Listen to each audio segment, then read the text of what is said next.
মনে হচ্ছে জীবন ফিরে পেলাম। 19 বছর পর তিলোত্তমায় ফিরে কফি হাউসের আড্ডায় তসলিমা নাসরিন। নমস্কার। কফি হাউসের সেই আড্ডাটা আজ আর নেই। এই গানটা তো আমরা সবাই শুনেছি। মান্নাদের সুর ধরে বহুকাল ধরেই বাঙালি নস্টালজিয়ায় ভেসেছে উত্তর কলকাতার কলেজ স্ট্রিটের ঐতিহাসিক কফি হাউস। কিন্তু সেই ঐতিহ্যবাহী আড্ডা ঘরেই আজ আবার ফিরে এলো এক হারিয়ে যাওয়া সুর। দীর্ঘ 19 বছরের দীর্ঘ নির্বাসন ও রাজনৈতিক বিতর্কের জটিল ইতিহাস পেরিয়ে তিলোত্তমা কলকাতায় ফিরলেন বাংলাদেশের বিশিষ্ট সাহিত্যিক তসলিমা নাসরিন। আর কলকাতায় পা রেখেই সপ্তাহের প্রথম ব্যস্ততম সোমবার তিনি সোজা চলে এলেন তার বহু স্মৃতি বিজড়িত সেই কফি হাউসে। চা, কফি আর পাকোড়ার ধোঁয়ায় দীর্ঘ এক দশক পর আবার জমলো স্মৃতিচারণার আড্ডা। আবেগপ্রবণ লেখিকা স্পষ্ট জানিয়ে দিলেন, বাংলা ভাষা ও সংস্কৃতির টানেই তিনি বারবার এই শহরে ফিরে আসতে চান। আগামী কলকাতা বইমেলা নিয়েও তিনি শুনিয়েছেন এক অত্যন্ত আশাব্যঞ্জক বার্তা। আসুন জেনে নেওয়া যাক বিস্তারিত। কফি হাউসে আবেগঘন মুহূর্ত, যেন সেই এক নতুন প্রাণ সঞ্চার। 2007 সালে সেই বিতর্কিত দিনগুলির কথা আজও অনেকের মনে টাটকা। বই বিতর্কের জেরে সেই সময় তসলিমা নাসরিনকে তড়িঘড়ি কলকাতা ছাড়তে বাধ্য করা হয়েছিল। তারপর কেটে গিয়েছে দীর্ঘ 19টি বছর।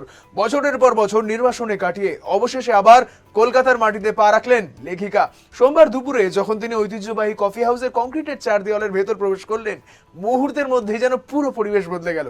কফি হাউসের কাস্টমার থেকে শুরু করে কর্মকর্তা সবার নজরে তখন শুধুই তসলিমা।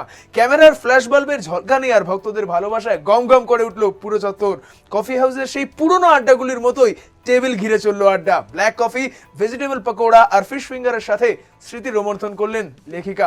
আড্ডা শেষে বেরিয়ে যাওয়ার সময় উচ্ছ্বসিত তসলিমা সংবাদপত্রের মুখোমুখি হয়ে বলেন, এতদিন পর কফি হাউসে এলাম, সত্যি দারুণ লাগলো, দারুণ সময় কাটালাম, আমি আবার আসবো।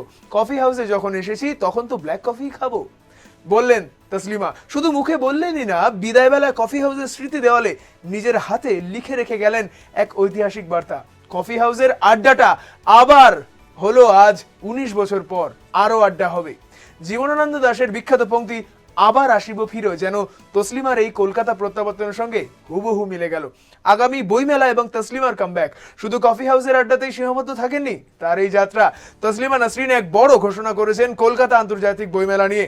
যে বইয়ের বিতর্কের কারণে একদিন তাকে শহর ছেড়ে চলে যেতে হয়েছিল, সেই কলকাতাতেই আগামী বইমেলায় উপস্থিত থাকবেন বলে জানিয়েছেন তিনি। তসলিমা জানান, তার আত্মজীবনী সমগ্রের প্রথম ভাগ প্রকাশিত হয়েছে। ভবিষ্যতে এর আরো একাধিক খণ্ড প্রকাশিত হবে।